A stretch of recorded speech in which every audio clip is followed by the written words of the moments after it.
আজকে রান্না করব কোয়েল পাখি রোস্ট করব। দিয়ে দিব তেল। আমি এখানে নুন হলুদ মেখে নিয়েছি হালকা করে। ভেজে নিব একটু। এক এক করে দিয়ে দিব।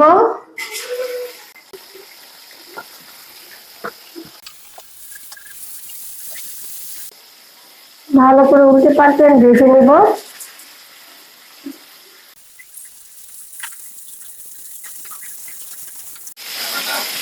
হালকা করে ভেজে নিয়েছি, উঠিয়ে নিব।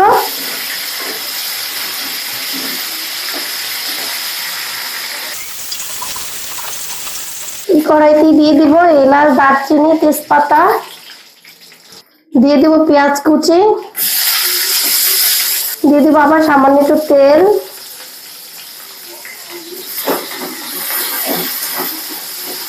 পেঁয়াজটা হালকা করে ভেজে মশলাটা দিয়ে দিব। দিয়ে দেবো আদা বাটা, জিরা বাটা, রসুন বাটা, হলুদের গুঁড়া, মরিচের গুঁড়া, লবণ। মশলাটা একটু ভালোভাবে কষিয়ে নেব। দিয়ে দেবো সামান্য একটু পানি মশলা কষানোর জন্য।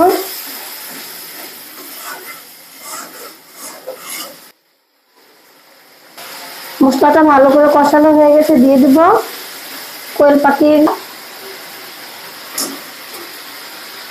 আজকে রান্না করতেছি কোয়েল পাখি রোস্ট।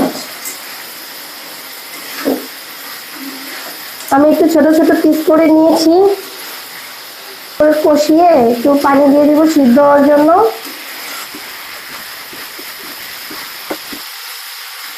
দিয়ে দিব পানি। পানি পরিমাণ মতোই দিব যেন সিদ্ধ হয়ে যায়।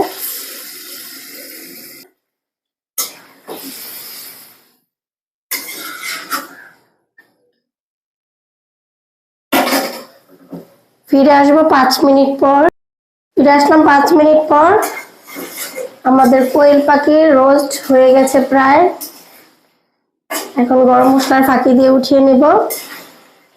জাল রোস্ট তো সেই জন্য হালকা একটু জল রেখেছি। দিয়ে দেবো হাফ চামচ গরম মশলা ফাঁকি। ভালো করে মিক্স করে নেব। মিক্স করে নিয়েছি। কমপ্লিট আমাদের কোয়েল পাখির রোস্ট। যদি ভালো লাগে লাইক করেন, কমেন্ট করেন, শেয়ার করেন। আল্লাহ হাফেজ।